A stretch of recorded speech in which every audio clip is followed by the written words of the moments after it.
So talk about in April of 2020, you mentioned earlier that you suffered a heart attack. Talk about that day. And as we know today, you definitely have rise to the challenge in the recovery stages. I see how you tied it all in at the end here, huh? Yep. Nice. It's like when you're watching the action movie and they actually say, you know, I guess it's my day to die hard. And you're like, I said the thing. That's the name. Got to plug it in there somewhere. Exactly. Yeah, April, super healthy, always low cholesterol, always in great shape, run every day. I was actually in probably I would say the best shape of my life.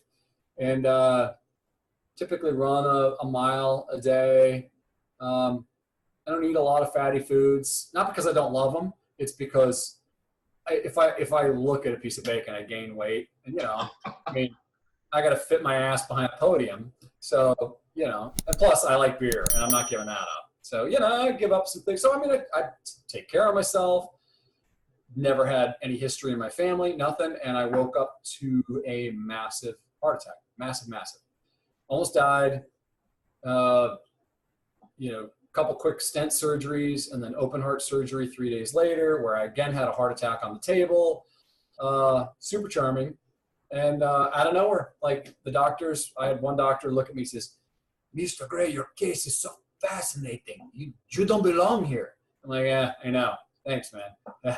So it's just a genetic fluke, Now, if I would have actually been tested, if I would have been tested 10 years earlier, I would have shown to have very serious heart disease.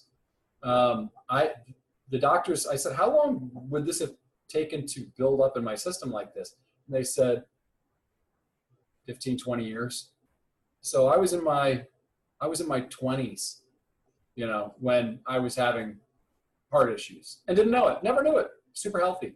And, at 53, I always forget my age. At 53, why would I think there's anything wrong with me? Super healthy, run stairs like a champ, always feel great, tons of energy. And I never bothered to go get checked. And so I think it's within this week, I'm going to do a PSA for the American Heart Association about, I think I'm a great poster child for this can happen to you, Don't believe it can't happen to you because look at me. I didn't think it would happen to me, Why would it? So, you know what? Take 4 minutes, go get tested. Just find out your ticker's okay, and then forget about it until you're 75, But it could really save your life. It really could. And I just got plain lucky. Got blessed, got lucky, all those things. Because if I wasn't exactly where I was and they didn't exactly get there fast and start operating on me right away, I would have made it. I wouldn't have made it at all. I was supposed to be in Thailand, but because of COVID, I wasn't in Thailand. If I was in Thailand, not because Thailand is a backwater, I would have been out in the middle of nowhere. And by the time I got, on a mini bike to a taxi, to a helicopter, to a major city, to a hospital, dead. Like I was 100% blocked to one side of my heart. So, but I have no damage now because they operated so quickly. I think it was like 4 or 5 minutes from the moment that I woke up and I said something's really wrong. My wife Brittany called 911. They were there in like 3 or 4 minutes, and the hospital was like, I think they said it was like 14 minutes away, but we're going to do it faster. And they did it in under 7. And then I was in pre-op for 3 or 4 minutes, and then they were operating. So from the time, my life turned upside down within like 35, 40 minutes, but that's what saved my life, is that fast. So, so I think in a way I have truly risen to the challenge. MC. See, there you go. You got the name in, you got everything. Well, there was an article that I think Brittany said a quote, and she said COVID kind of saved your life because you were in town and like you mentioned, you would have been in Thailand. So. Oh, did Brittany say that? Or did I say?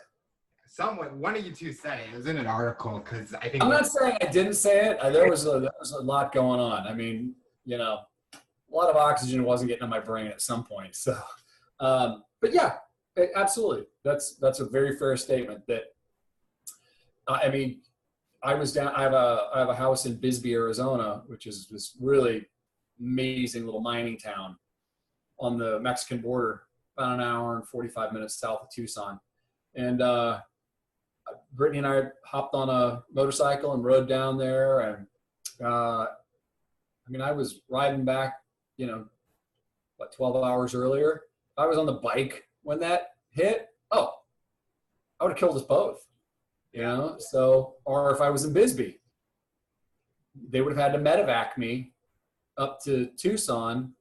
And even that, I think it's at least a 25-minute helicopter ride, which means they'd have to get it there first. Dead. I wouldn't make it. You know, I had to be exactly where I was. Exactly where I was. That's the only reason I survived. So I obviously have some work to do. My path is not finished. I got more come on downs to give. Well, we're so happy that